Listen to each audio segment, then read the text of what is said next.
At narito naman ang mainit na balita mula sa mundo ng politika. May mga bagong kaganapan na muling umigting sa ating bansa kaugnay sa isyu ng katiwalian sa gobyerno. Sa isang press conference na ipinatawag ng dating Pangulo ng Pilipinas na si Rodrigo Roa Duterte at ng Philippine Drug Enforcement Agency o PDEA, inilabas nila sa publiko ang isang dokumento na umano'y magpapatunay sa mga aligasyon ng katiwalian laban kay President Kuting ng Norte Jr.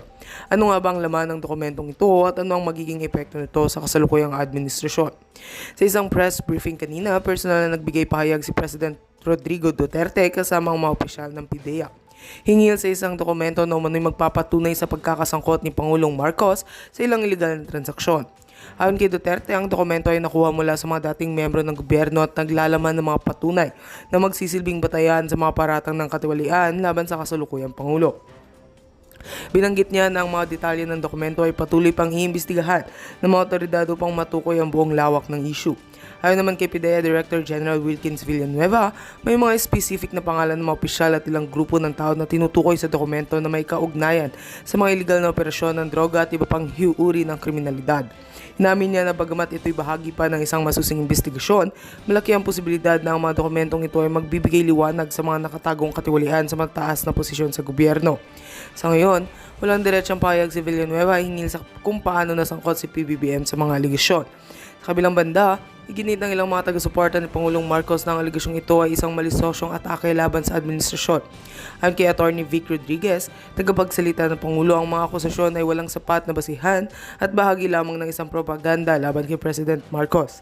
Binigyan din ni Rodriguez na walang katotohanan sa mga paratang at handa silang humarap sa anumang legal na proseso upang mapatunayan ang kanilang innocence.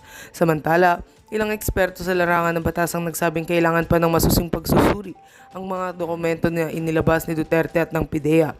Ayon kay Atty. Carlos Zarate, isang constitutional lawyer, ang mga aligasyon ay hindi dapat basta-basta titakwil hanggat hindi natitiyak ang kredibilidad ng mga ebidensyang hawak. Binanggit din niya na sa ilalim ng batas may mga proseso at mekanismo para matukoy ang katotohanan, kaya't makatarungan na maghintay ng formal na investigasyon bago pa magbigay ng konklusyon. Ngunit sa ngayon, isang malaking katanungan ang lumitaw sa mga mamamayan. Ano ang magiging epekto ng mga aligasyong ito sa kasalukuyang administrasyon? Paano ito makakaapekto sa public trust at sa politika ng bansa? Ang mga tanong na ito ay nananatiling walang kasagutan. Ngunit tiyak ng mga mamamayan ay patuloy na magmamasid sa mga susunod na hakbang ng gobyerno at ng mga ahensya ng batas kaugnay sa isyong ito. Hanggang ngayon, wala pang formal na sagot mula sa Malacanang kaugnay sa inilabas na dokumento. Subalit patuloy ang investigasyon ng mga otoridad at mga ekspertong tagamasid ng politika sa mga aligasyon laban kay President Marcos. Patuloy din ang ating monitoring sa mga susunod na developments. At heto nga mga balitang ating pagkakatutukan, at kung bago ka pa lamang sa aking channel, ay huwag kakalimutang mag-like, share and subscribe para updated ka sa aming mga bagong balita dito sa Tatak Pinas.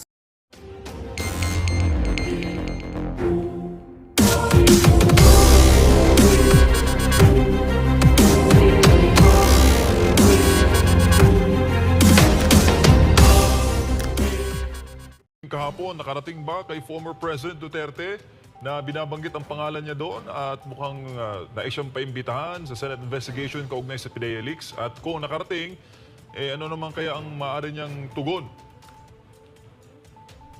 Alam mo, tinanong ko siya kasi nga akala ko magdo-double authentication niya siya at pinakita ko yung mga dokumento ng PDEA leaks. Ang sabi niya, hindi ko maalala yan. Pero mas marami pang dokumento ang ipinakita sa akin ng PDEA. So hindi lang pala PDEA leaks ang mga ebidensya na ang dating presidente ay pinaghihinalaan na gumamit ng droga. Iba pang dokumento ang pinakita kay Presidente Duterte. So yan nga pala po ang balita. Ang balita ay nung ipinakita ko sa kanya yung larawan ng PDEA leaks, sabi niya, hindi ko maalala yan dahil mas marami pang ibang dokumento ang pinakita sa akin ng PDEA. So, ibig sabihin, hindi lang po PDEA leak ang magbibigay ebidensya sa paggamit ng pinagbabawal ng droga ng ating nakaupong presidente. Ngayon, marami pa pong ibang dokumento na ipinakita kay Presidente Duterte. Magandang araw mga kaibigan.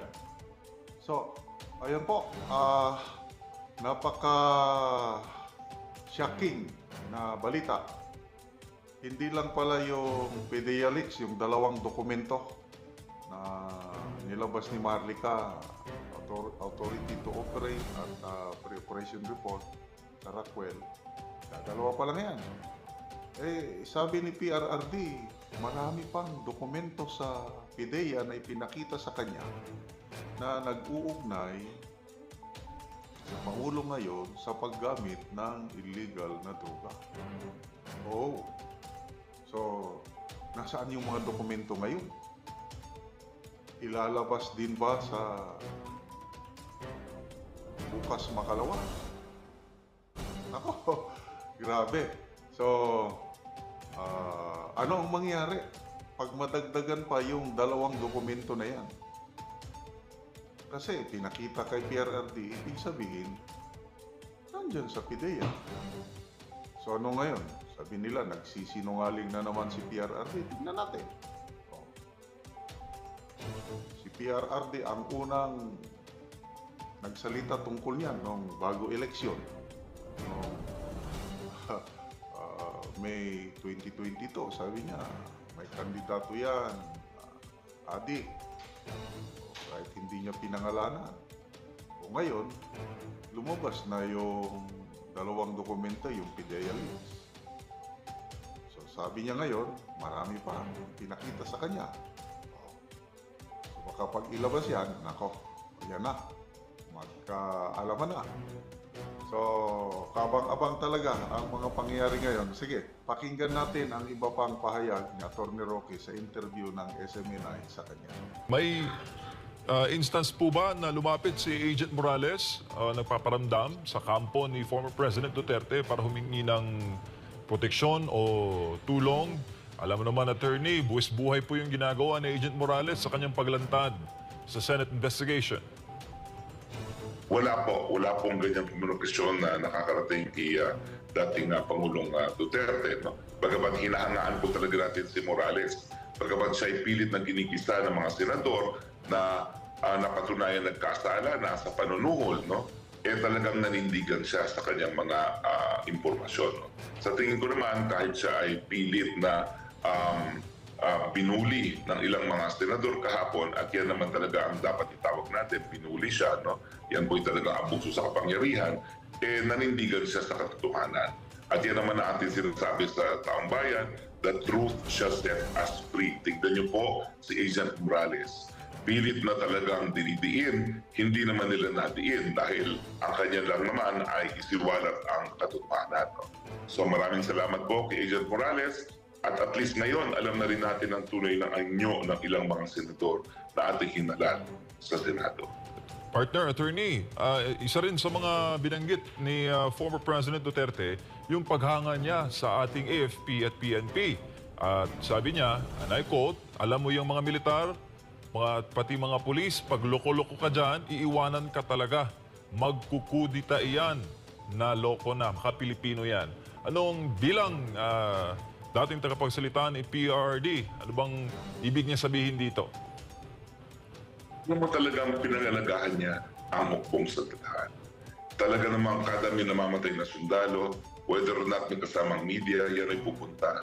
At yan ay napapaluha dahil kinukonsidera niya na ang lahat ng miyembro ng kasundaluhan at kapulisan bilang kanyang kapamilya. So, yan ang pagtingin niya sa ating hukbong sandahan dahil alam din niya na yan ang tatayong protektor ng taong bayan.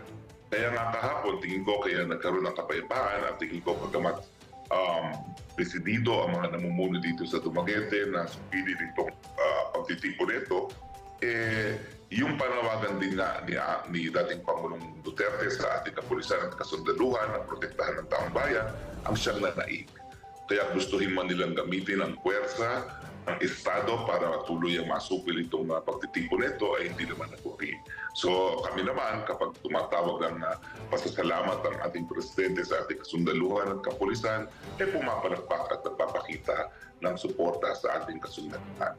One point na lang from my end, attorney. Sinabi rin ni former President Duterte na dismal failure daw yung liderato ni Pangulong Marcos Jr. Sabi niya, and I quote, hindi naman daw siya nag-iinsulto pero para sa kanya, yung performance mo or was until now and still is a dismal failure.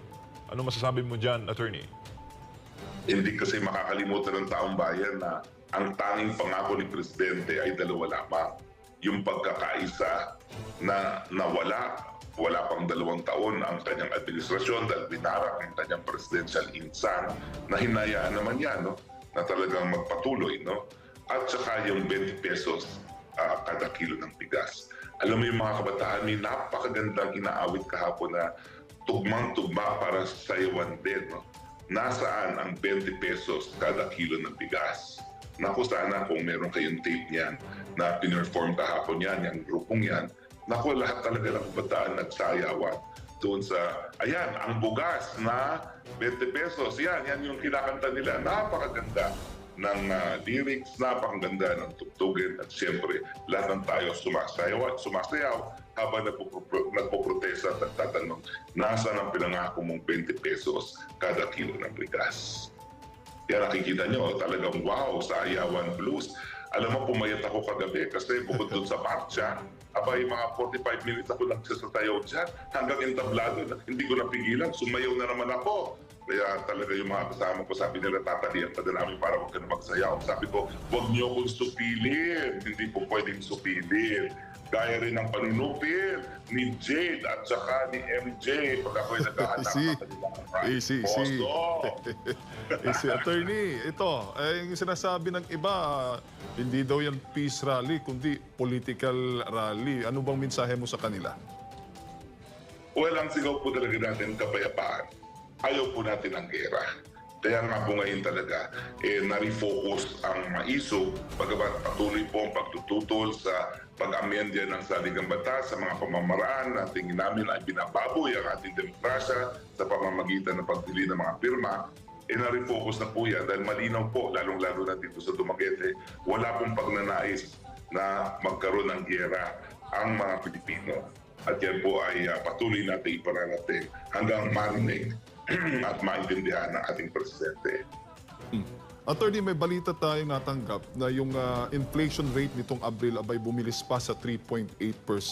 At yung presyo ng bigas bumaba din ayon yan sa PSA. Pero itong umano yung pagbaba ng presyo ng bigas nitong Abril, hindi ramdam ng publiko ayon po sa isang agri-group. Ano ho ba masasabi niyo dito?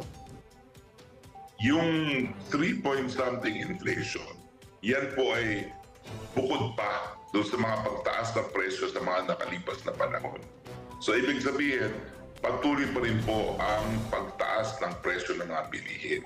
Kaya kalbari po talaga ang buhay ngayon sa mga mamamayan. Nung isang araw lang, nagbigay ako ng 3,000 na pesos para bumili lang ng mga essentials. Ang nabili lang po yun ay 2 bag, 3,000 pesos na hindi pa puno. So talaga ako po'y nasa-shock na kung ako hindi naman ako minimum wage earner, nasa-shock na ako ng 3,000 pesos 2 bag lang ng bilihin. Lalo na yung mga minimum wage earners o kaya naman yung mga mas maliit pa kaysa sa minimum wage ang kinikita. So may problema po talaga tayo at kinakailangan na sa tamang isipin nga ang isipan ng ating presidente na muno kasi kung wala po siya dyan, if no one is home, ay naku po, wala pong solusyon na maibibigay ang gobyerno. Pero marami nagtatanong daw, bakit daw sa PCSO na talagang halata daw ang nangyayari? Wala daw na Tumahimik na siya. tumiklop na. Oh, baka may corruption. Yun Yun ang may common sense. Diba? Bakit nawala? Bakit Ayun ang tumiklop? pwede mo sabihan si Meldo na common sense. Yeah, Bakit Senator mo- Tulfo, ano nangyari dito? Ha? What happened to that Sana yung investigation? investigators mo. If you're quiet now, that common sense tells me there's corruption. At sabi ha? niya, sa kanyang sariling Loko ka, pera, ha? mag-hire daw siya ng mga investigators. Sana. Pero Sana wala na. tumiklop na. Wala na, tumahimik sila. Are you sure? Really? Kaya He was so pala, bombastic that time, Bidang-bida, kaya nga hindi sana for the show lang ang nangyaring hearing na iyon. No. Diyan ka, Eric, at meron pa tayong ilang may init na issue na ating tatalakayin. Ito, tila isang sabong ang naganap sa pagdinig ng Senado ngayong kahapon to ka, Eric. Kahapon nangyari to. Ito ay matapos mag-akusa ang isang senador na may nangyayaring korupsyon sa programa ng gobyerno para sa mga nagbabalik loob na rebelde. Narito balita ni Troy Gomez. Ba't ka nagagalit, Secretary? Because you're accusing us that our organization is corrupt. Yes, because napakalaking discrepancy. Nagkatensyon sa pagdinig ng Senado matapos magkainitan si Senator Raffy Tulfo at Presidential Peace Advisor Carlito Galvez Jr. Sa pagdinig ng Senate Committee on National Defense ay tila umuusok sa galit si Galvez kasunod ang alegasyon ni Tulfo na may bahid ng korupsyon ang programa para sa pagbabalik loob sa gobyerno ng mga dating miyembro ng MILF. Sir, I beg to disagree na pinagkakitaan po sa decommissioning because I myself really implementing this. I would like to really to... Then show me proof. Kasi pag I will show nakita ka sa akin ng proof, then babawiin ko. I will show proof, sir. Sa susunod na hearing. Yes, I will show proof that we are not corrupt. Ang aligasyon ng korupsyon ay dala ng report ni Galvez sa komite. Binanggit ni Tulfo na sa report ni Galvez, nasa 26,132 na combatants na ang nadisarmahang rebelde. Pero nasa 4,625 lamang na armas ang naisuko sa gobyerno. Ang bawat combatant ay tumanggap ng tig 100,000 piso ay naman kay Galvez. Para kay Tulfo may anomalya rito dahil ang cash grants na naipamahagi ng gobyerno ay umabot na sa 2.6 bilyong piso. O anong patunay na siya ay member ng MLF? Ang isang patunay dyan yung barel para magbigay siya ng cash assistance na 100,000 pesos. So therefore, pag may pupunta sa inyo dyan, nagsabi MLF, surrendering ako, nasaan yung baril mo? Alam naman ang pupunta sila, may dala-dalang batuta lang o may dalang gulok. MLF ako, ito, ang armas ko, gulok. Kahit 100,000, hindi mo siguro ganun po, di ba? Common sense lang po yun.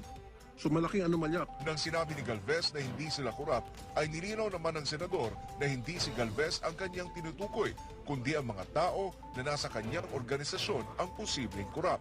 But I definitely take offense, Senator, that you are already telling us that there is a corruption. I believe that is not a correct accusation to us. Pero sa kabila nito ay nanindigan pa rin si Tulfo na may nangyayaring korupsyon. Ang pagiging defensive ni Galvez ay pinuna na rin ng senador sabay hamon sa kalihim na magpakita ng ebidensya na hindi sila korap. I don't know, ba't ka nagagalit? Talaga merong corruption dito. I'll stand by what I said. There is corruption. Unless may prove nyo sa akin, then come back sa next hearing, prove to me na walang korupsyon, then ako mismo magsasabi wala palang korupsyon. Okay, we will just... And I would even apologize. Para sa Diyos at sa Pilipinas kung mahal, Troy Gomez nag-uulat, SMNI News. Alam niyo mga kababayan, Siya na mahirap po si itong Tulfo ginagawa. talaga mahilig sa, Mahilig sa grandstanding. grandstanding. We will call him out on this. If you accuse, you have to bring proof to that. So kung may discrepancy, huwag kang mag-conclude na may korupsyon. Pwedeng mayroon lang mga documents na kulang. Pagsalitain mo muna ang COA. Pagsalitain mo muna ang Finance and Review Committee ng Task Force Balik Loob. O sino pa mang, si Galvez pala nakakausap ninyo. And probably, the documents were not available immediately during that hearing. So, give the benefit of the doubt first. Maybe he's projecting. Baka tatakbo mo ito sa 2028 eh. Baka mag-presidente o mag-vice president. But that is not the way to use power in the Senate or in the government. So we call out on this. We are not depending here. Secretary Galvez, Brother Franco, Ma'am Loreno, pinupuna din namin Secretary Galvez sa kanyang back channel talks na ginawa doon sa Oslo sa mga CPP, NP, NDF, international cadre operatives kina Juliet de Lima. But this is another issue. Nakikita natin dito, number one, ang may una pong may kagustuhan na palabasin na palpak, abusado at pinagkakakitaan ang mga task force balik loob and rebel returnee programs and compensation support and social welfare benefits na program sa pagbabalik loob namin mga rebelde ay ang CPP, NPA, NDF. Kaya sana mag-ingat si Senator Tulfo sa kanyang pananalita at mga pagpapahayag na para bagang dinudugtungan niya at nire-reinforce ang propaganda ng CPP, NPA, NDF. Pangalawa, babalikan namin dito sa Laban Kasamang Bayan, Senator Tulfo. He who accuses must bring forth the evidence. Discrepancy pa lang po nakikita ninyo. Those are objective observations. Those are not conclusive information yet. So, bigyan mo ng pagkakataon at kahihiyan ang ahensya ng gobyerno because you're also part of the government. And be careful, Senator Tulfo, na ang propaganda line ng CPP, NPA, NDF ang naging tungtungan ng iyong grandstanding operation. Palagi mong ginagawa yan sa Senado. So sana po, tingnan mo na hindi kalaban yung mga kaharap mo. When you accuse them as corrupt or corrupt agency sila, bring forth your evidence. Dokumento pa lang na kulang ang hawak mo, and those are only initial observations. Napaka-unfair naman yun. para po sa amin na nagkaroon ng mabuting ugnayan sa Office of the Presidential Advisor for Peace, Reconciliation and Unity, especially in the times of former President Rodrigo Duterte. Libo-libo po kami ang mga bumalik loob sapagkat nagtiwala kami sa Task Force Balik Loob at ECLIP program. At kung ganun po ang inyong pananalita na hindi nyo po kami nakakausap kung ano po ang categorization, process, methodology, and mga pamamaraan kung paano ka nabibigyan ng social benefit support and financial support, ay sana po nag-imbestiga muna kayo ng kumpleto. Kami po, hindi po kami lahat may armas pag bumalik, sabi nga ni Ma'am Lorraine. Di ba, Eric, ang mga high-powered rifles na ibinalik lang ay mga 8 to 10,000. Pero ang nag-surrender sa CPP, NPA, NDF, mga 25,000. Tama po kayo, Ma'am Lorraine? 35 because that includes already, Ma'am Lorraine, mga underground mass organization, party elements, party branches, local militia, regular NPA. So, pwede pong ganun na Senator Tulfo ang kalagayan. Let them explain first before you accuse them and malign and destroy the reputation of an agency of the government for which you ought to defend also, rather than destroy it on mere initial information lang na nakikita po ninyo. Kaya po, hindi lahat ng nagre-rebelde at bumabalik sa pagiging rebelde papuntang gobyerno ay armas ang kategorya sa pagtulong sa kanila. Ako po wala akong bit-bit na armas, but I availed also the Task Force Balik Loob in my capacity as a leading cadre ng CPP, NPA, NDF. So, iko-question mo rin ako bakit binigyan ako ng suporta. So, dapat sana po naging open-minded muna kayo bago kayo naging mapanghatol. At yan po ang naging pattern mo at patent ng iyong pagtatanong dyan sa Senado. Every time na may pagkakataon kang bumira, binibira mo lahat at wala kang preno. Magkaiba po ang Idol Rapi Tulfo na programa mo sa telebisyon kaysa pangsyon mo at otoridad mo na ginagamit bilang senador. I think that what si Senator Tulfo has really just revealed to us is his ignorance. No? And he doesn't know that he doesn't know.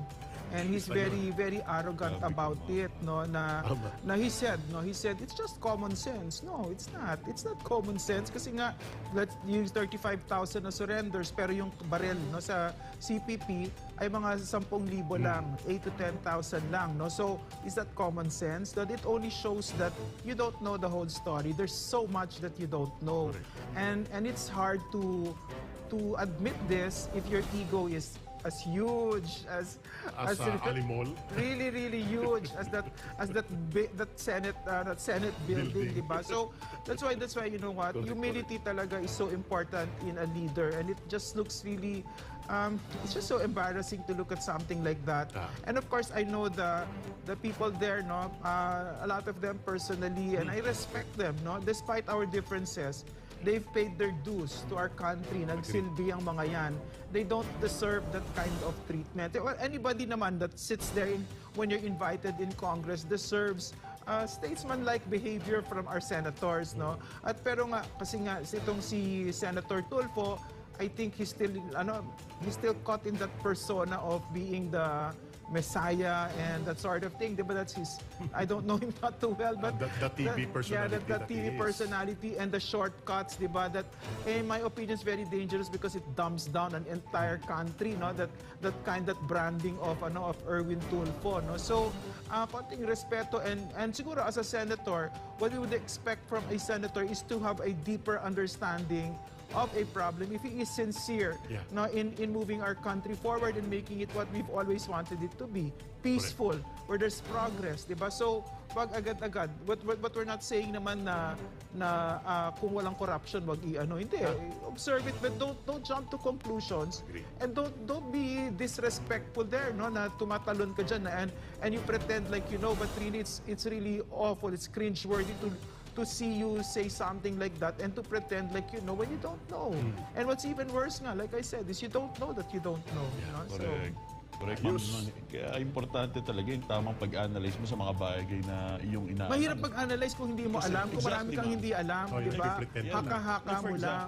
Common sense pa sabi niya. Ano common sense, di ba? Pinagsasabi niya. Isipin mo, yung kausap mo na sinabihan mo ng common sense, hindi ko naman pinagtatanggol si Secretary Charlie Galvez, pero yan, PMA yan, matagal na yan sa laban against CPP and PNP. At saka sa mga rebelde. Yes, Pati sa ikaw. MILF. Iba ang yung hanay sa kanyang hanay. Ikaw nasanay ka sa iyong programa, yan. Noon time show ba siya? Noon time, Hindi naman. Afternoon show siya. sumbungan, yan. May konting respeto. Di ba konting respeto sa mga bayani natin, no? Kaya yung- Kasi tayo dito, Correct. ganun yung gusto natin i-foster na mindset. Doon sa mga nagbibigay ng buhay nila, magkaroon naman tayo ng konting respeto. Bakit? No? Nakakaawa naman ng isang bansa na hindi marunong kumilala at magpasalamat sa mga totoong bayani natin. No? Which is not to say na you cannot criticize if it's warranted. Pero yung ganyang treatment, mahiya ka naman. No? Talagang pinahiya niya doon sa Senado. Kaya- At palagi niyang ginagawa yan eh. Yeah, tuwan-tuwa siya pag Tuwang-tuwa ginagawa siya pag niya yan. pinapahiya ka. High na high siya sa Pero ganyan marami niya. nagtatanong daw, bakit daw sa PCSO na talagang halata daw? Tumiklop. Nangyayari? Wala daw At tumiklop. tumahimik na siya. Tumiklop na. Oh, baka may corruption. Yun nga. na. Yun ang may natanong. common sense. Di ba? Bakit nawala? Bakit Ayun ang tumiklop? pwede mo sabihan si Meldo na common sense. Yeah, Bakit Senator mo- Tulfo, ano nangyari dito? What happened to that Sana yung investigation? investigators mo. If you're quiet now, that common sense tells me there's corruption. At sabi ha? niya, sa kanyang sariling Loko ka, pera, ha? mag-hire daw siya ng mga investigator. Sana. Pero Sana wala na. tumiklop na. Wala na, tumahimik sila. Wala, Are you no? sure? Really? Kaya He was pala- so bombastic that time, Bidang-bida, Kaya nga hindi sana for the show lang ang nangyaring hearing na iyon. No. Eh alam naman natin, lagi nilang show But ang wait a Pero minute. nakakalungkot yung yung attitude ng dalawang senador. Nakita natin doon we would like also to call out Senator Amy Marcos and Senator Jingo Estrada, nandun sila. Sana man lang sinabihan si Senator Raffy Tulfo, Senator, can we give a time for these gentlemen to bring their other records and documents and to explain properly before we conclude?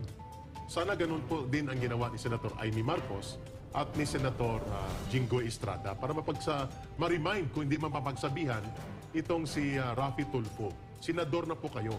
Pag nasa Senado kayo, you exercise the powers vested in your office as a Senator of the Republic, and you do not do that as Correct. part of your media mileage or as part of your program sa television. Correct. Kung saan ka nakilala. But it's worrisome that he hasn't followed up with that PCSO. Wala pa po, Questionable yun. ma'am. Wala pa? Ayan ang tanong ng ating mga kababayan. Asa na daw po? Oh my. At So, Ang sindikato ng operasyon ng correct. PCS. Ayun, halata talaga. Pero ito kasi if he's silent about this, then common sense tells us that he's on the take. Oh, ano that ba there's ito? corruption. May Senator corruption din ba? Tulfo. Yun ang tanong ng taong Yun bayan. ang May common corruption? sense sa akin, ha? Ewan ko sa inyo, yan ang opinion ko. Opo. Yan, kaya yan, ang importante po ay pahalagahan po natin ang mga programa na napaka-importante So sad. sa ating bayan, especially itong mga nagbabalik loob na malapit sa ating puso. Pero bago natin pagpatuloy, para mas lumalim pa ang ating talakayan, meron po tayong mga kasama maya-maya po sa pagbabalik na Ng Anumang papel, buhay pa yung korporasyon? Ma'am, the proper process is they should have filed a petition to lift the order of revocation and not submit any the compliance for MC28 that was been mentioning by Attorney Avisado. So, Attorney Because the- Avisado, I think the SEC is questioning your legal competence. No, not- Madam Chair, we cannot file a petition for reinstatement unless we update through this portal. Online submissions lang po lahat sa SEC. So we started updating. The next stage would be to submit the names, the new directors of Attorney PIRMA. Avisado, you should be warned. Huwag mong tuturuan ng SEC ng trabaho nila. Baka mas hindi po. ma-trouble tayo nito. Hindi po, never Baka my intention, ilibing na Madam yung Chair. pirma na yan. Hindi Patay po. na nga, lilibing Naghihintay pa. nga ho kami, nakikiusap kami, naghihintay kami na hopefully mapagbigyan at magbigyan ho kami ng assessment of the penalties which would allow us, once we pay, which would allow us to file a petition for reinstatement. Yun lang po. Madam Chair? Yes, and since we had not received the required documents, the truth is that a subpoena has been issued by this committee of its own volition, and I assume that your lawyers are in receipt of the subpoena requiring the following documents. First, the actual cost of printing of the signature forms as mentioned earlier, aforementioned as well, the list of donors and friends of Mr. Oñate, and the proof of payment of donor's tax, and finally, the invoice and official receipt for the payment of the advertisement EDSA Puera. I think these were the requested documents in the subpoena that was served, I believe, last night. Is that correct, or last evening?